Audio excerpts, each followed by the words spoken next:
একটা জায়গা কখনো তৈরি করতে পারবে না বা ভালো সেই স্বাধীনতা কখনো দিবে না, সেই আপনাদের মুখ থেকেই এখনো পড়বেন। এবং আরো যে ব্যাপারটা আমি বলতে চাই, আমরা গত 16 বছর ধরে দেখেছি আওয়ামী লীগ কিভাবে ইসলামিক সবকটা সিম্বলকে কিভাবে অবমাননাকর ওয়েতে এক্সপ্রেস করে সেটাকে বারবার ভিক্টিমাইজ করেছে। সেই ভিক্টিমাইজেশনের বিপক্ষেই কিন্তু আমাদের জুলাই হয়েছে। জুলাইয়ের পরবর্তী বাংলাদেশে এই ধরনের আচরণ এবং প্রশাসনের পক্ষ থেকে এখনো পর্যন্ত কোনো ধরনের রেসপন্স না পাওয়া আমাদেরকে কিন্তু শঙ্কিত। যে ঘটনা ঘটেছে তার প্রেক্ষিতে কি কি ব্যবস্থা নেওয়া হয়েছে সেটা এখনো আমাদের চোখে পড়েনি।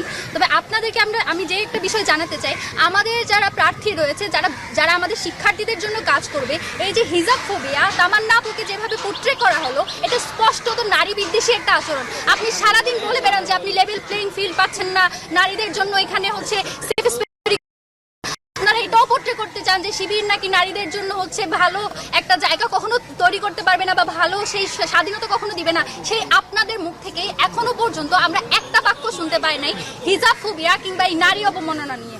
সেকেন্ডলি যে বিষয়টা বলতে চাই, আপনাদের সাংবাদিক ভাইদের উদ্দেশ্যে আমি যেটা বলতে চাই, আপনারা অনেকেই এই জিনিসটাকে পোট্রে করেছেন শিক্ষার্থীরা বলে। চারুকলায় যে ঘটনা ঘটেছে সেটাকে আপনারা অপরাধীদের জায়গায়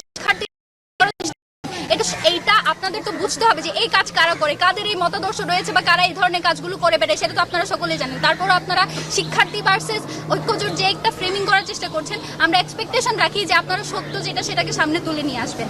এবং আরো যে ব্যাপারটা আমি বলতে চাই, আমরা গত 16 বছর ধরে দেখেছি আওয়ামী লীগ কিভাবে ইসলামিক সবকটা সিম্বলকে কিভাবে অবমাননাকর ওয়েতে এক্সপ্রেস করে সেটাকে বারবার ভিক্টিমাইজ করেছে। সেই ভিক্টিমাইজেশনের বিপক্ষেই কিন্তু আমাদের জুলাই হয়েছে। জুলাইয়ের পরবর্তী বাংলাদেশে এই ধরনের আচরণ এবং প্রশাসনের পক্ষ থেকে এখনো পর্যন্ত কোনো ধরনের রেসপন্স না পাওয়া আমাদেরকে কিন্তু শঙ্কিত করছে। আমরা আশঙ্কা করছি যে এই যে নির্বাচন হবে সেখানে আমাদের যে প্রশাসন সেটা হয়তো পক্ষপাত